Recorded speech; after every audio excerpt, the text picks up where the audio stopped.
کہ مولانا فضل الرحمان جو کہ جمعیت علماء اسلام کے سربراہ ہیں اور ظاہر ہے کہ ایک بہت ہی ہمارے لیے محترم مذہبی رہنما ہیں، ان کا جو ڈیرہ اسماعیل خان کا گھر ہے اس کو وہیں کے رہنے والے وزیر اعلیٰ اور وہیں کے شاید گورنر تو نہیں بچا پائے، تو ایف سی کو بھیجنا پڑا ہے۔ کیا یہ بات درست ہے کہ اب وہ ان کا گھر جو ہے وہ ایف سی کے گھیرے میں ہے اور ان کی حفاظت کا ذمہ ایف سی نے لیا؟ دیکھیں یہ جو ریجن ہے، اگر آپ بنو سے نکلتے ہیں تو آپ کے ایک طرف لکی مروت پڑتا ہے، پھر آگے ٹانک اور پھر ڈیرہ اسماعیل خان۔ ہاں، تو یہ ریجن ایف سی آلریڈی اس ریجن میں موجود ہے، اور صرف یہ نہیں، ان کا جو گھر جس ایریا کے اندر واقع ہے وہ کافی حد تک ایکسپوز ہے، تھوڑا سا آبادی سے، آپ اس کو یارک کا جو علاقہ ہے وہ تھوڑا سا آبادی سے ذرا باہر ہے، تو اسی وجہ سے مجھے کوئی حیرانگی نہیں ہوگی مولانا صاحب کے ساتھ آلریڈی، کیونکہ ان کے اوپر آلموسٹ 2 تو بہت خطرناک اٹیک ہوئے تھے جس میں کئی قیمتی جانیں گئی ہیں، تو میرے خیال میں ان کے ساتھ پہلے سے بھی لا انفورسنگ ایجنسیز کے جو اہلکار ہوتے ہیں وہ بھی موجود ہوتے ہیں، سویلین جو ہماری لا انفورسنگ سیکورٹی فورسز ہیں وہ بھی ان کے ساتھ ہوتی ہیں، تو اس میں میرے خیال میں جو صورتحال اس وقت ڈیرہ اسماعیل خان کی ہے یہ میرے لیے کوئی اچنبے کی بات نہیں ہوگی۔ نہیں، ڈیرہ اسماعیل خان کے بارے میں تو فخر آپ جس دن سے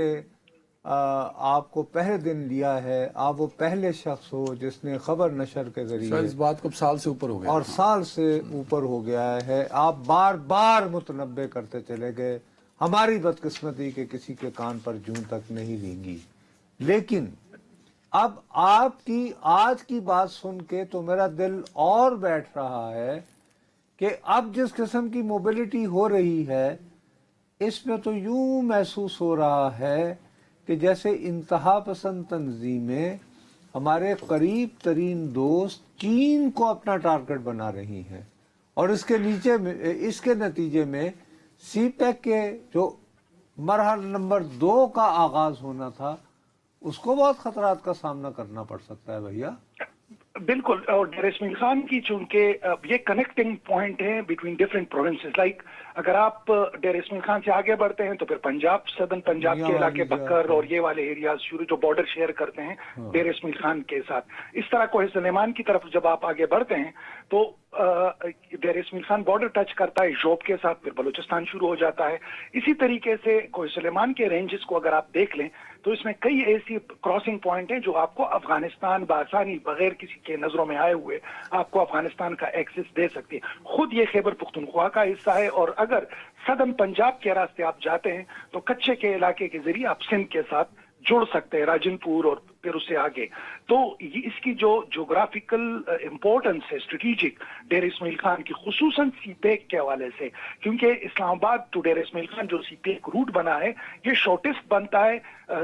ڈیرہ Ismail Khan to Zhob and then up to Gwadar, تو یہ انتہائی شارٹیسٹ، اور پھر اسی سے ڈیرہ اسماعیل خان سے ہی لنک روڈز بنتی ہے ٹورڈز غلام خان، انگورڈا، جو کراس کریں گی افغانستان کو، اور پھر آگے چل کر تاجکستان، ترکمانستان، اسی روٹ میں شامل یہ جو ہے ریجن ہے، ایون یہ کہ ایران کی طرف کابل سے پھر جو بی شکل میں جو سی پیک کا ماسٹر پلان ہے BRI کے تحت، اس میں پھر کابل کو آپ براہ راست ایران کے ساتھ جوڑ سکتے ہیں، تو یہ آپ کا کہنا بجا ہے۔ اگر آپ کرکٹ سے ڈیرہ اسماعیل خان تک کا ڈسٹینس نہ پہ اور ڈیرہ اسماعیل خان سے گوادر تک، تو یہ آلموسٹ ہاف بنتا ہے، تو یہ چونکہ سینٹرل پوائنٹ بنتا ہے، اسی وجہ سے یہ کانفلکٹ کی زد میں ہے۔ اچھا فخر بھائی، یہاں نصرت صاحب نے ایک بات کی، میں چاہتا ہوں اس پر آپ بھی اپنا ایک اوپینین دے دیں، کیونکہ شاید میں ان چند صحافی میں ہوں جو افغانستان پاکستان کے بارڈر پہ سب سے زیادہ گئے ہیں، مرحوم ارشد شریف کے بعد ان چند لوگوں میں شامل ہوں میں، جو سر میں نے اس بارڈر کو دیکھا ہے، فینس پورے بارڈر پہ ہے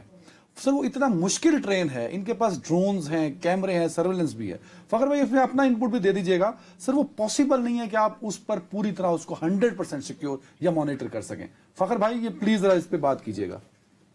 یہ انتہائی اہم آپ نے اس کی طرف نشاندہی کی۔ آپ ظاہری بات ہے آپ شوال کے اس کارنر پہ گئے تھے، ناظرین نے بھی آپ کے شو پر دیکھا ہوگا، میں بھی دیگر ساتھیوں کی طرح اس شو کو دیکھ رہا تھا، اور وہ میں نے جو ایز این انڈیپینڈنٹ جرنلسٹ اس علاقے کے اندر جتنا موو کیا ہے، خصوصاً یہاں پر جو برساتی نالے ہیں،